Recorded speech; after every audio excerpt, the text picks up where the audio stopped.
के हटा ब्लॉक के आदिवासी अंचलों के निवासी आज भी रूढ़िवादी और कुप्रथाओं में जकड़े हुए हैं। बंदेज प्रथा को महत्व देकर मेडिकल साइंस को ही चुनौती देते हैं। आप अस्पताल क्यों जाना नहीं चाहती थी? अब कहते कि अब बंदेज है सुनी हम गवाल फिर कहते हम नहीं तो जाना। मध्य प्रदेश के दमोह जिले के हटा ब्लॉक के आदिवासी अंचलों के निवासी आज भी रूढ़िवादी और कुप्रथाओं में जकड़े हुए हैं, जो स्वास्थ्य सेवाओं से जुड़े मामलों में झाड़ फूक, बंदेज प्रथा को महत्व देकर मेडिकल साइंस को ही चुनौती देते हैं। ऐसा ही एक मामला हटा इलाके के अमझर गांव से सामने आया। यहां पर हटा सिविल अस्पताल प्रबंधन और स्वास्थ्य अमला अमझर गांव में बंदेज प्रथा को तोड़कर प्रसव पीड़ा से जूझ रही एक हाई रिस्क महिला को हॉस्पिटल लेकर आया और उसका सुरक्षित प्रसव कराने में सफल रहा। दरअसल अमझर गांव निवासी महिला कमलेश रानी 7वीं बार गर्भवती हुई। उसने पहले 6 बेटियों को जन्म दिया, जिसमें 2 बेटियों की मौत हो गई। बेटे की चाह में परिवार के लोगों ने कमलेश रानी का बंदेज कराकर उसे हॉस्पिटल और स्वास्थ्य अमले से दूर कर दिया। बंदेज प्रथा के तहत इन लोगों का मानना है कि महिला घर में प्रसव करके बेटे को ही जन्म देगी, लेकिन लगातार मेडिकल तकलीफों के चलते कमलेश रानी बेहद कमजोर हो गई। कई बीमारियों ने उसे घेर लिया, लेकिन उसने हॉस्पिटल से दूरी बना ली थी। इधर गांव के उप स्वास्थ्य केंद्र में जब कमलेश रानी के बारे में जानकारी लगी तो स्वास्थ्य अमला उसके घर पहुंचा। उन्होंने उसके परीक्षण और प्रसव की अपील हॉस्पिटल में की, लेकिन रूढ़िवादी परंपरा आड़े आ गई। परिवार ने किसी भी हाल में कमलेश रानी को हॉस्पिटल भेजने से इनकार कर दिया। उनका कहना था कि बंदेज प्रथा के चलते अब वो घर पर ही बेटे को जन्म देगी, जिसके बाद पूरा मामला हटा सिविल अस्पताल के प्रबंधन तक पहुंचा। नाम है आपका? किस गांव की रहने वाली हो? क्या हो गया अभी आपके यहाँ? कौन से नंबर पे बच्चा हुआ है? 6वें नंबर पे। इसके पहले 5 क्या हैं आपके यहाँ? बच्चे हैं, बच्चियाँ क्या है? आप अस्पताल क्यों जाना नहीं चाहती थी?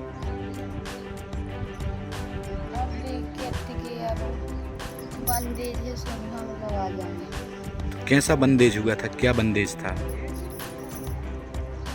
दिखाए सुनाए। किसको दिखाया था, सुनाया था? बाबा है, बड़ी दी है। तो क्या आपको बोला गया था कि क्या आपको पालन करना है, किन नियमों का पालन करना है?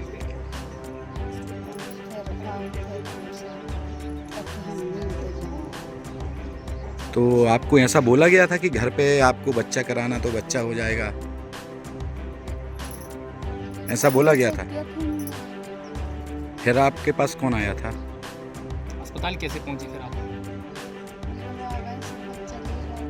इस पूरे मामले की जानकारी मिलते ही हटा सिविल अस्पताल के बीएमओ डॉक्टर उमाशंकर पटेल, धीरेन्द्र गर्ग और बीसीएम देवेंद्र ठाकुर महिला के घर पहुंचे।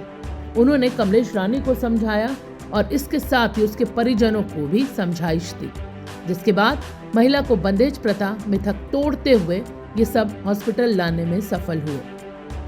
जिसके बाद महिला कमलेश रानी ने जिला अस्पताल में उपचार के बीच एक स्वस्थ बेटे को जन्म दिया। हॉस्पिटल में बेटे के जन्म के बाद आदिवासी अंचल में प्रचलित बंदेज प्रथा का मिथक भी टूटा।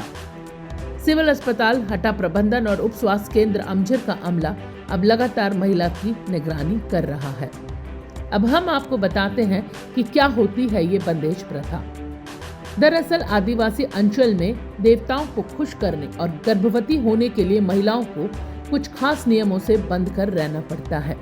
इन नियमों को ही बंदेज कहा जाता है। एक स्थानीय पुजारी, जिसे पंडा कहा जाता है, वही आमतौर पर यह रीति करवाता है। उनका ऐसा दावा है कि देवता उनसे बात करते हैं और उन्हें बताते हैं कि गर्भवती होने के लिए महिलाओं को क्या करने की जरूरत है। बंदेज की रस्म के दौरान महिला अपने मायके नहीं जा सकती। ये प्रतिबंध अमूमन 1 साल तक चलता है। हालांकि पूरे घर के लिए खाना महिला ही पकाती है, लेकिन उन्हें अपने लिए अलग खाना बनाना पड़ता है। महिलाओं के लिए श्रृंगार तक करना मना होता है। बंदेज के कारण गर्भवती महिला के बाजार जाने पर भी रोक लग जाती है। यहाँ तक कि जंगल साथ जाने वाली महिलाएं भी रास्ते में उनसे 20 मीटर की दूरी बनाकर रखती हैं।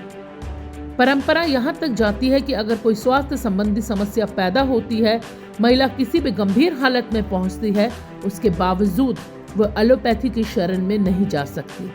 हॉस्पिटल नहीं जा सकती, डॉक्टर्स को नहीं दिखा सकती। उनके लिए टीका लगवाना, नियमित स्वास्थ्य जांच करवाना, यहाँ तक कि दवाखाना भी मना होता है। लेकिन कमलेश रानी के मामले में ये मिथक टूटा।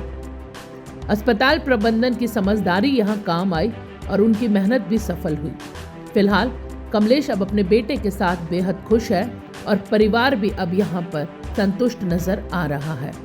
फिलहाल गांव में इस पूरे मामले की चर्चा है।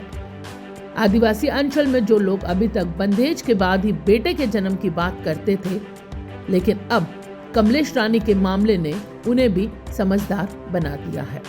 मैं सोना हेरवार सुपरवाइजर एमजेड से, और यहाँ पे शुरू से मैं देखती आ रही हूँ, अंधविश्वास में लोग डूबे हुए थे। रूढ़िवादी प्रथा को ये लोग बहुत मानते हैं। इसी के चलते एक हाईरिक्स महिला मिली हम लोग, कमलेश रानी, कृपाल हेरवार, कृपाल आदिवासी महिला का 7वां पारा था। हम लोग 2 दिन बार गए, एमजेड की पूरी टीम ने, CHO मैडम, आंगनवाड़ी सब गए साथ में।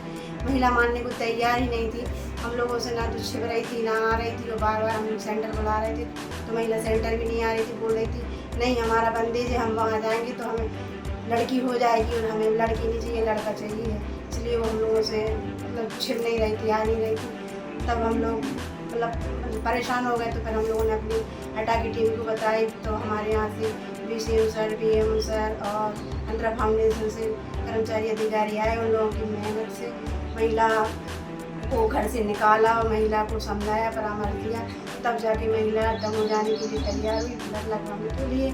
और ब्लड लगवाने के बाद महिला को प्रसव पीड़ा हुई, जिसके चलते महिला ने अच्छी सुरक्षित 3 किलो बच्चे को जन्म दिया, जो कि लड़का हुआ। तब हम लोगों ने महिला को समझाया कि आप रूढ़िवादी प्रथा को छोड़िए, ऐसे बंदेजों से लड़का लड़की नहीं होते हैं जो आप सोच रहे हैं, ऐसा कुछ नहीं है। और यहाँ आके हटा के जो अधिकारी कर्मचारी हैं, पूरी टीम ने हम लोगों का बहुत सपोर्ट किया। और